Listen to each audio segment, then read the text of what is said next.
Kores untuk kawasan Danau Toba. Saya akan membahas dengan judul Kuopadis BODT.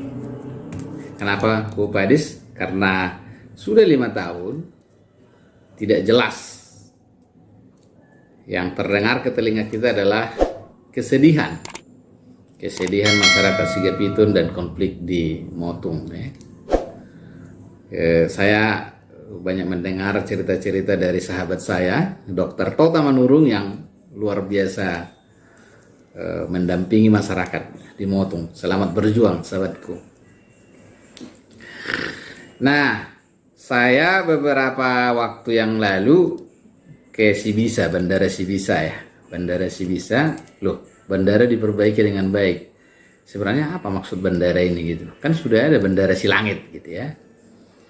Muncul dalam pikiran saya, sebenarnya siapa segmen pasar BODT ini? Lalu muncul dari Dr. Tota Manurung, daerah apa ya? Super premium di Sibisa, ya. Super premium. Nah, jadi artinya istilah super premium itu kan berarti kan hanya orang-orang tertentu.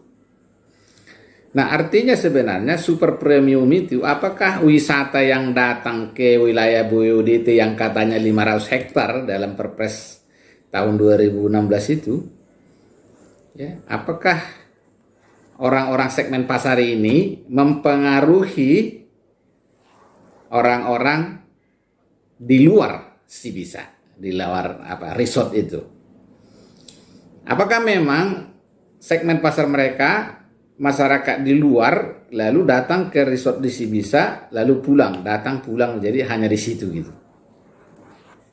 Nah, kalau itu yang terjadi berarti tidak ada dampak sama sekali kepada Kabupaten Samosir, Kabupaten Hubeng, Kabupaten Taput, Simalungun, Dairi, dan yang lain. Lalu pertanyaannya, jadi apa dong pelatihan-pelatihan yang kita lihat yang dilakukan oleh HKBP gitu? Apakah memang yang dilatih di HKBP ini menjadi karyawan di resort itu atau bagaimana? Nah, dalam persepsi kita dalam tata ruang kawasan Danau Toba, Perpres 81 tahun 2014 itu kan seharusnya semua 7 kabupaten itu menjadi wilayah wisata. Maka setiap kabupaten berbeda program agar semua wisata itu berkeliling. Jadi yang diharapkan dari wisatawan itu adalah berkeliling kawasan Danau Toba. Dikondisikan gitu ya. Nah, kalau kita lihat Badan Otorita Danau Toba itu fokus kepada yang 500 hektar atau 300 lah itu. Ya, saya nggak jelas karena konflik-konflik ya. Artinya sebenarnya BODT ini tidak ada dampaknya terhadap masyarakat wilayah 7 kabupaten itu. Jadi jangan berharap seluruh kabupaten dengan kehadiran BODT. Kalau kita lihat 5 tahun ini hanya fokus di wilayah yang ratusan hektar itu. Ya. Jadi jangan berharap ada dampak terhadap yang lain. Kenapa? Gitu ya. Karena BODT itu dalam ceritanya kan tidak pernah berangkat dari persoalan kawasan Danau Toba. Misalnya persoalan Danau Toba itu kan hotel-hotel di Parapat banyak yang tidak laku. Hotel-hotel di Samosir, di Tuktuk dan sekitarnya banyak yang tidak laku. Seharusnya kan sebagaimana itu supaya laku, itu yang harus dilakukan kalau kita berpikir destinasi wisata super prioritas. Gitu ya. Jadi artinya gini, kalau BODT fokus kepada lahannya yang ratusan hektar itu, pertanyaannya, negara dapat apa?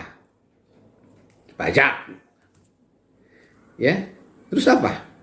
Terus kalau dengan kita lihatlah perkembangan BODT itu, negara dapat apa? Hanya pajak kah?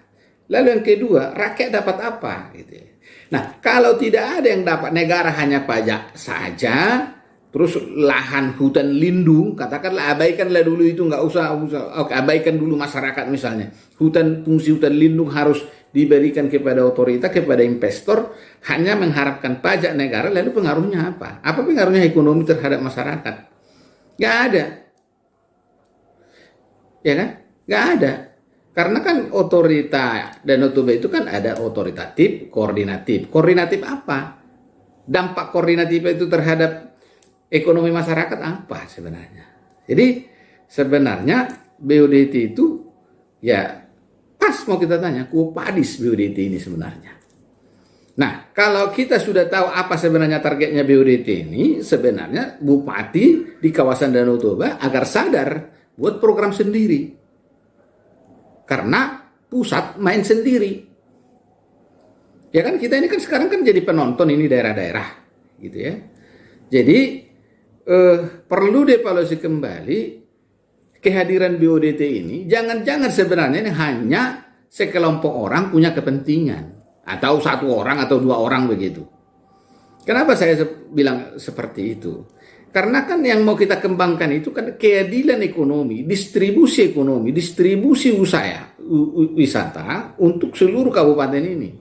Tapi kalau kita lihat BODT ini kan sama sekali tidak menunjukkan itu. Coba kita lihat misalnya seperti di Sigabiton itu ya. Itu yang Opuodol ya, Pinopar Opuodol misalnya. Begitu menderita dia mempertahankan haknya gitu ya.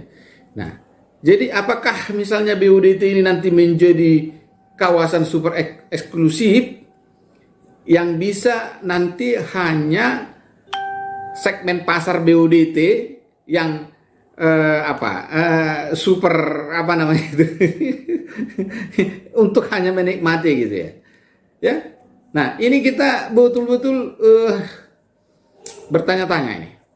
Ya. Jadi ayo kabupaten di wilayah Danau Toba itu, ayo kritis dong. Jangan hanya menunggu-nunggu. Harus kritis. Apa sih yang mau kita dapatkan? Coba dibuat analisis sosialnya nih. Kalau dibuat BODT dengan seperti ini, kami dapat apa? Kita mengerjakan apa? Supaya kita jelas, supaya jangan misalnya hotel-hotel di Parapat, hotel-hotel di kawasan Danau Toba misalnya seperti di Tuk-Tuk itu hanya menunggu-nunggu harapan ya. Nih, nanti kan ini kan bisa menjadi harapan palsu karena kan tahun 2024 ternyata kita sudah menemukan nanti si bisa menjadi kawasan yang nggak bisa dijumpai manusia lagi, menjadi milik privat semua, ya kita hanya gigit jari gitu. Jangan sampai itu terjadi. Ayo kita kritis ya. Termasuk HKBP. HKBP jangan hanya kerjasama dan seterusnya. Coba ditanya deh, sebenarnya HKBP ini emang pelatihan mau jadi karyawan atau memang jemaat HKBP menjadi wisata. Jadi kalau hanya fokus di situ kegiatannya, nggak ada dampaknya terhadap jemaat HKBP. Apalagi kenapa sih HKBP harus menjadi eksklusif? Kan ada GKPI, ada HKI, ada Metodis, ada gereja lain. Kenapa mesti harus pakai gereja?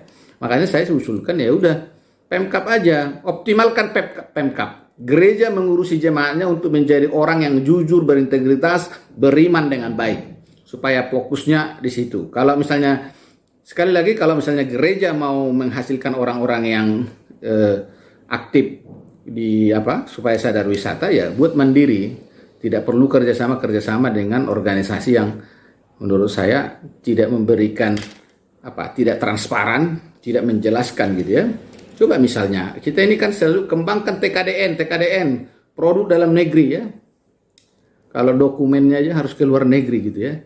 Jadi makin lama makin tingkat kepercayaan kita itu makin rendah ya.